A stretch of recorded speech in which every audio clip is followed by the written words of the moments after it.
Vijayawada university మంచి భవిష్యత్తు కోసం తెలుగు విద్యార్థులు ఇష్టపడే యూనివర్సిటీ. మంగపతి గారి క్యారెక్టర్ ఏంటి? అంటే ఇప్పుడు మీకు ఒకవేళ ఒక చెల్లి ఉందనుకోండి, మీరు ఎంత ప్రొటెక్ట్ చేస్తారు? సో అలా ఓవర్ ప్రొటెక్టివ్ ఉంటే ఎలా ఉంటారు అన్నట్టు ఉంటుంది అనమాట. అంతే.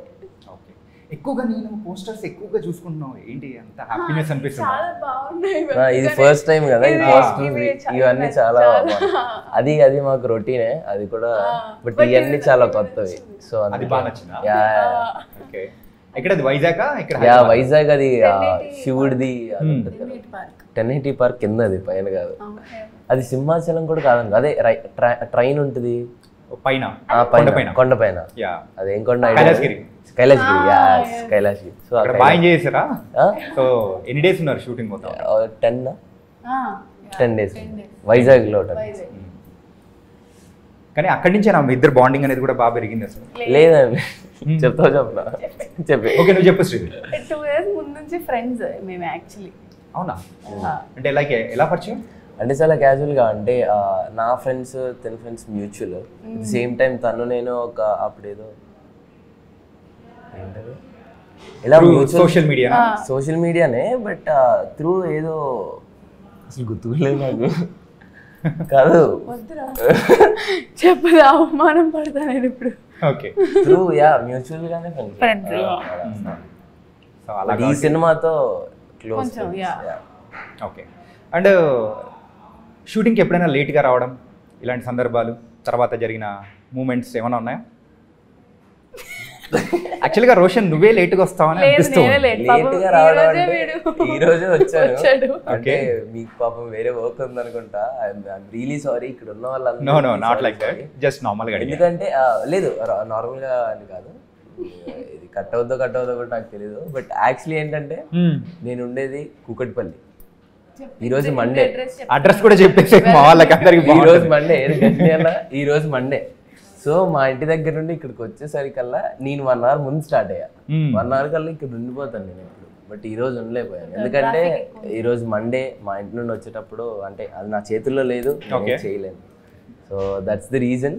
నేను లేట్ అసలు ఎప్పుడు ఉండను, వర్క్ అయితే అసలు ఉండను. ఈ రోజు అలా అయింది అంతే.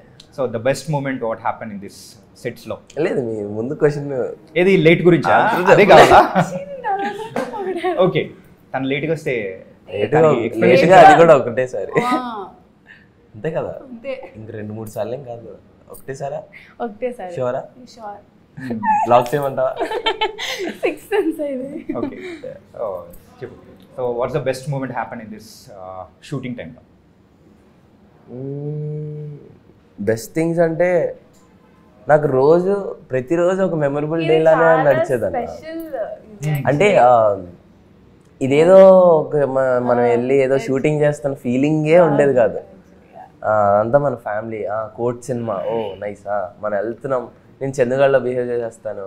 ఇక్కడ ఎవ్వరు కూడా ఇతను టెక్నీషియన్, ఇతను డిఓపి, ఇతను డైరెక్టర్, అసలు ఎవ్వరు ఉండరు. ఇట్ వాజ్ వెరీ కలోక్యల్గా. టీం కూడా చాలా ఫ్రెష్గా, నీట్గా, ఒక ఫ్యామిలీలా ఉంటుంది. అంటే దెబ్బలు బాగా తగిలాయా? నా ఫస్ట్ డే ఫస్ట్ షాట్ కొట్టేసీను, కాళ్ళ మీద కొట్టేసీను. సో మీరు ఏదైతే చూసారో ఆ కొట్టేదా అదే ఆ సీక్వెన్స్ అనమాట. ట్రైలర్లో ఏదైతే చూసారో అదే రోజు ఫస్ట్ సీక్వెన్స్ అదే చేసాం అనమాట. ఏమో మరి నేను మొన్న అన్నాడు, నేను డేట్లు ఇవ్వలేదని కాళ్ళ మీద కొట్టాడని నేను ఫీల్ అయ్యా, కానీ కాదని అన్నాడు. సో నా ఫస్ట్ షాట్ అదే కోర్ట్ సినిమాలో కాళ్ళ మీద కొట్టడం. ఫస్ట్ డేనే దెబ్బలతో మొదలయ్యాను. దెబ్బలతో అని కూడా అనలేను, అది బేసిక్గా ఫస్ట్ డమ్మీ స్టిక్స్తో ట్రై చేశాను. బట్ అది క్లోజ్అప్ పెట్టినప్పుడు నాకు ఫీల్ రావట్లేదు, కొడుతున్న ఆ స్టిక్ ఇరిగిపోతుంది. సో ఐ వాజ్ లైక్, అన్న జగదీష్ అన్న వచ్చాడు, అన్న ఈ ఒరిజినల్ స్టిక్స్తో వెళ్ళిపోదాం అని అంటే, తమ్ముడు నీకు ఓకేనా అని అన్నాడు. నాకు పర్లేదన్నా ఓకే. సో నాకున్న కో యాక్టర్ సార్ రాము గారు కూడా ఈజ్ వెరీ కోఆపరేటివ్ అనమాట. తను ఇంత ఫోర్స్గా తీసుకొచ్చి ఆ డెడ్ ఎండ్కి వచ్చే టైంకి చిన్నగా అలా ఇచ్చేవాళ్ళు. బట్ ఆ ఫోర్స్లో తగిలింది 2-3 సార్లు, ఇట్స్ ఫైన్. బట్ సీన్ అయ్యేంత వరకు మొన్న అన్న చెప్తాను, నేను సీన్ అయ్యేంత వరకు చెప్పలేదు తగిలినా కూడా, సీన్ అయిపోయిన తర్వాత వెళ్ళి చెప్పాను. ఓకే. బట్ అన్న సాటిస్ఫైడ్ వచ్చిన షార్ట్స్కి. సో ఐఎమ్ హ్యాపీ అంతే. ఏంటంటే అది నిజంగా తగిలితే వచ్చే ఎమోషన్ అది that was very important actually ఈ కైండ్ ఆఫ్ మూవీస్. అవునవును ఎక్కడైనా డిస్కనెక్ట్ అయిపోయినా కానీ పీపుల్ వోంట్ రిలేట్ అవ్వలేరు మళ్ళీ. యాక్చువల్లీ సో ఒరిజినల్గా తగిలింది, ఒరిజినల్గా రియాక్షన్ వచ్చింది. జగదీష్ అన్న ఈజ్ వెరీ హ్యాపీ, నేను వెరీ హ్యాపీ. ఆ ఫుటేజ్ చూసిన తర్వాత నాకు ఆ పెయిన్ ఏం గుర్తుండదు ఆబ్వియస్లీ. ఓకే. అంటే నీకు శ్రీదేవి అని పేరు పెట్టారు కదా, సో ఎందుకు పెట్టారని మీ పేరెంట్స్ని ఎప్పుడన్నా అడిగా?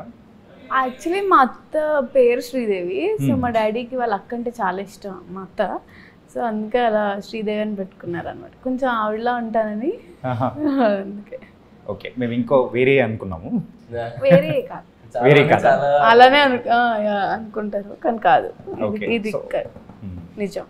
ఆఫ్టర్ దిస్ మరి కోర్ట్ మూవీ తర్వాత ఎలా ఉంటుంది అనుకున్నాం? ఫస్ట్ రిలీజ్ అయ్యాక చూడాలి, ఆ తర్వాత. బట్ సాంగ్ మంచి బస్ తీసుకొచ్చింది కదా, వెళ్ళింది. నెక్స్ట్ హీరో ఏమో అమ్మో నేనేమో అనుకోవట్లేదు, అయితే మంచిదే కదా. Okay. And Roshan, mission impossible టైంలో కూడా నువ్వు చిరంజీవి గారి సాంగ్స్కి స్టెప్స్ వేయడము ఎలా అనిపించింది? అది I think that was an memorable in your life. అవునవును. అంటే నా లైఫ్లో మొన్న జరిగింది అది, దాని ముందు చిరంజీవి గారితో. అంటే మాటలు రావు, అంటే ది బెస్ట్ ఎక్స్పీరియన్స్ అది.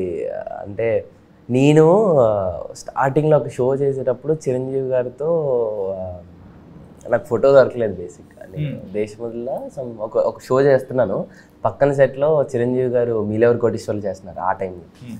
ఆయనతో ఫోటో దొరకలేదు నాకు. సో నేను వెళ్ళి ఆయన రోల్స్ రాయిల్స్ ముందు అటుకో పిక్చర్ పెట్టాను, అంటే ఆ కారు నేను. ఓకే. సో దాని తర్వాత ఒక 4 yearsలో మిషన్ ఇంపాసిబుల్ అనే సినిమా చేసినప్పుడు ఆ సినిమాకి ఆయన చీఫ్ గెస్ట్గా వచ్చారు. ఆయన రావడం ఒక ఎత్తు అయితే, ఆయన ముందు ఆయన చేసిన ఆయన బ్లాక్ బస్టర్ సాంగ్స్ అన్నీ ఆయన ముందు పర్ఫామ్ చేయడం, ఆ సాంగ్స్ గురించి ఆయన మాట్లాడడం. బేసిక్గా నేను నాకు స్టేజ్ మీద చిన్న అంటే ఆ కాన్షియస్లో నేను నాకు రాలేదు. ఫస్ట్ నాకు ప్యానిక్ అటాక్ అయింది అక్కడ. ఎందుకంటే నేను డ్యాన్స్ చేసేసి కిందకి వెళ్ళిన తర్వాత ఒక స్టిల్ లాగా ఇవ్వాలి. బట్ ఆయన నా కళ్ళ ముందు ఉన్నప్పుడు నా చేతులు ఆయన కాళ్ళ మీద ఉన్నాయి, నా బాడీ నా దగ్గర లేదు బేసిక్గా. అదంతా అదో లాంటి ఫీలింగ్. సో నా చేతులు ఆయన కాళ్ళ మీద ఉన్నాయి. ఆయన మాట్లాడేసిన తర్వాత నా చేయి పట్టుకొని is like you did fantastic job అది ఇది అని చెప్పాను. చాలు ఇంకా